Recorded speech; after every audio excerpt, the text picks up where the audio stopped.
Par définition, la violence sexuelle recouvre des actes tels que le viol, l'esclavage sexuel, la prostitution forcée, la grossesse forcée ainsi que toute forme de violence sexuelle de gravité comparable perpétrée contre des femmes, des hommes, des filles ou des garçons. D'après des études menées par la branche camerounaise de la Ligue internationale des femmes pour la paix et la liberté sur l'impact des conflits sur les femmes et les filles, les victimes des violences sexuelles en période de crise se comptent en grand nombre chez les femmes et les filles. Cette étude nous a permis de nous rendre compte que les conflits d'abord affectent différemment les femmes, les filles et les enfants, et les conflits affectent plus cette catégorie de personnes. Quand elles sont différemment affectées que les hommes. Au-delà d'être les plus affectés, c'est des personnes qui n'ont pas les moyens de répondre à ces conflits. Et en 2019 également, nous avons initié une nouvelle étude, l'étude de la dimension genre dans les conflits en cours au Cameroun. Le Cameroun a ratifié à la résolution historique 1325 sur les femmes, la paix et la sécurité, adoptée en 2000 par le Conseil de sécurité des Nations Unies. Mais le rythme de changement en termes de sécurité des femmes en temps de conflit semble lent. Avant que nous commencions ces plaidoyers, le Cameroun n'avait pas encore adopté ces instruments. Donc c'est déjà, le fait de les avoir déjà adoptés, c'est déjà un résultat. Mais maintenant, le challenge réside dans la mise en œuvre. Le tout n'est pas d'adopter, mais c'est la mise en œuvre. Nous avons rencontré beaucoup les IDP, les déplacés internes, les femmes déplacées internes, qui nous ont parlé de leur quotidien, qui nous ont parlé de leur calvaire et qui nous ont parlé de ce qu'elles vivent. Et le cas le plus patent que nous avons rencontré, c'était dans l'extrême nord. Il y a une jeune fille qui a été violée par plus de 10 hommes et puis elle a été mariée de façon précoce. Cette fille avait moins de 15 ans. Oui. Et elle nous a dit son seul désir c'était de retourner à l'école. Depuis 2015, le 19 juin est proclamé par les Nations Unies Journée internationale pour l'élimination de la violence sexuelle en temps de conflit afin de sensibiliser à la nécessité d'y mettre un terme, de manifester de la solidarité envers les victimes et de rendre hommage à celles et ceux qui luttent en première ligne pour éliminer ces crimes. Cependant, les mesures de confinement et les restrictions à la libre circulation des personnes dues à la COVID-19 ont eu des conséquences importantes sur les actions, contraignant en revanche de s'activer autrement. Miss Cameroun, d'habitude, travaille beaucoup plus aux côtés des communautés, au travers des actions de sensibilisation, des descentes sur le terrain. Tout ça a été pratiquement arrêté parce qu'on ne pouvait plus aller vers des personnes au risque de les contaminer ou de se faire contaminer. Nous avons une base de données de déplacés internes avec lesquels nous interagissons. C'était des personnes qui étaient déjà vulnérables avant le Covid-19, du fait de la crise, du fait qu'elles ne sont plus dans leur environnement, du fait de tout ce qu'elles ont eu à subir dans leur environnement. Et en plus de cette vulnérabilité, le Covid est encore venu s'ajouter. Donc elles sont dans une situation de double vulnérabilité. Plus encore, les services dont les personnes rescapées ont besoin risquent de ne plus être prioritaires. La peur du virus freine aussi l'accès aux services et à l'aide.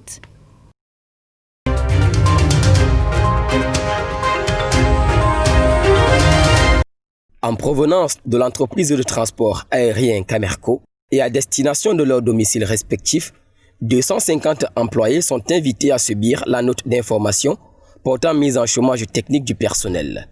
Le chômage technique au sens de l'article 32 alinéa K du Code du travail consiste à une suspension du contrat de travail consécutive à la conjoncture économique défavorable de la compagnie du fait principalement des effets néfastes de la pandémie de la Covid-19. À en croire la note, signée par la direction générale de cette structure, il en ressort que cette décision vise à limiter l'accroissement de la dette salariale, de réduire les risques de contagion du personnel et de maîtriser les charges de fonctionnement au cours de la présente phase de gestion de la sortie de crise. Toujours selon la direction, la mesure prend effet dès ce lundi 22 juin 2020, ceci pour une durée de 3 mois renouvelable, le cas échéant.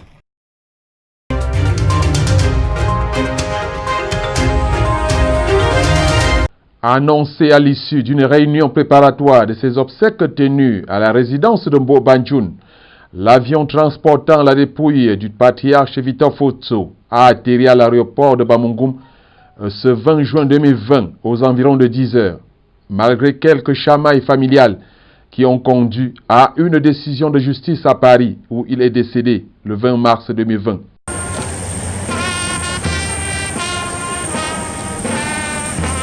Salut et hommage militaire à l'homme dont la contribution à l'économie du Cameroun et de nombreux pays du monde est on ne peut plus importante. Au pied de la passerelle et à l'aéroport, la famille, amis, les autorités dont le gouverneur de la région de l'Ouest, Awafank Augustine. Une courte prière dans la salle d'attente de l'aéroport. Le cortège funéraire va ensuite s'ébranler vers son village natal, Banjoun.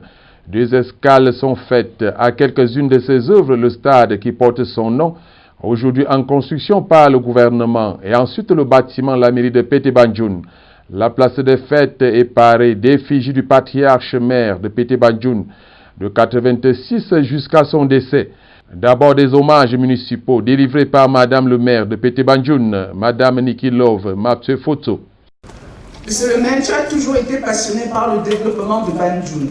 C'est ainsi qu'avant même ton élection au poste de maire, tu avais déjà à ton actif la réalisation de multiples œuvres à Banjoun. Bitumage des routes, électrification de nombreux quartiers, aménagement des points d'eau, construction des églises et des écoles, etc., etc. L'engagement est pris pour la poursuite de ces œuvres. Tu nous as légué un héritage que nous devons préserver et pérenniser. Notre engagement le plus ferme est de poursuivre tes réalisations à l'effet de consolider le développement de notre commune et propulser vers l'émergence. Les hommages politiques sont portés par le professeur Lazare Kaptué, le consécutif du défunt au poste du chef de la délégation permanente départementale du comité central du RDPC. Victor Fotso aura été militant à l'UC, à l'UNC et au RDPC. Que le patriote Fotso Victor est mort les armes à la main, en train de lutter pour la victoire du RDPC. Sa dépouille recevra une dernière célébration à la paroisse Christ-Roi d'Embo, construite de ses poches. Et ces 5 évêques ont fait le déplacement. La paroisse, la résidence de Mbo-Banjoun sera la dernière étape du voyage de Foniamgong pour une nouvelle naissance en Dieu au dit de Monseigneur Watio, l'officiant principal qui, il y a quelques mois, recevait de lui un chèque d'1 milliard de francs CFA pour la construction de la cathédrale de Bafoussam. Avant son inhumation, il sera fait commandeur de l'ordre du mérite agricole à titre posthume. Puis la lecture de la lettre de condoléances du président de la République par le préfet du Konki.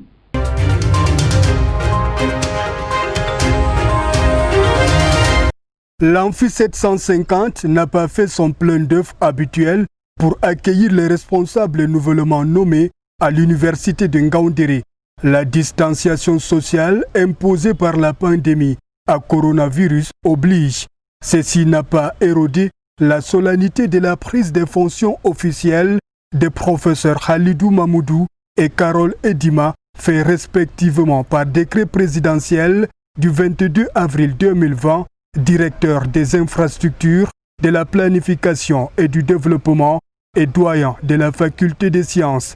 Une installation couplée à celle des autres promus par arrêté du ministre d'État, ministre de l'Enseignement supérieur, 4 vice-doyens, 2 directeurs adjoints, 21 chefs de département, 9 chefs de division, un coordonnateur de l'annexe de la faculté des sciences juridiques et politiques de Garoua et 33 chefs de service. Je les ai encouragés, eux tous, de collaborer avec les autres, d'être assidus, de traiter les dossiers avec diligence. Ces hommes et femmes, habitués des campus, ont pris la mesure de la tâche qui les attend. Nous avons un défi, présenter notre université et la mettre dans les hautes sphères des universités d'État au Cameroun en termes de communication.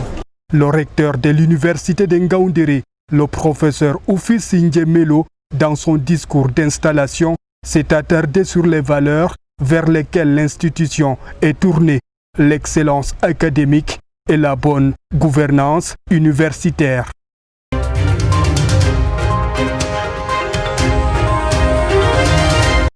Ils sont au total 215 élèves issus des différentes écoles primaires privées et publiques de la ville de Bertoua, l'Est Cameroun, à frapper aux portes du secondaire. L'entrée en 6e, en première année de l'enseignement technique, et le Common Entrance Examination, qui s'est déroulé le week-end dans le strict respect des mesures barrières et sans incident.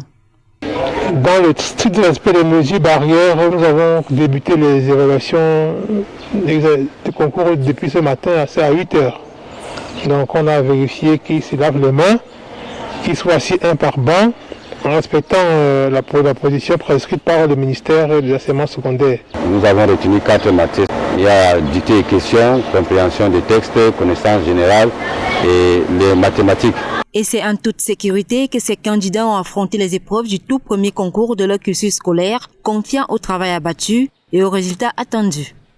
Le premier fait, c'était la mathématique. Ensuite, j'ai écrit, j'ai fait de mon mieux et je suis sûre que je vais réussir. Ce qu'on nous a donné était très facile. Il y avait le papier 1 et le papier 2. Et je suis sûre que dans ce que j'ai fait, je vais réussir. Je suis venue composer. On a composé les mathématiques. Je suis sûre que je vais passer. Voilà qui est dit. Il ne reste plus qu'à attendre la confirmation le jour de la proclamation des résultats du dit concours dans les jours à venir.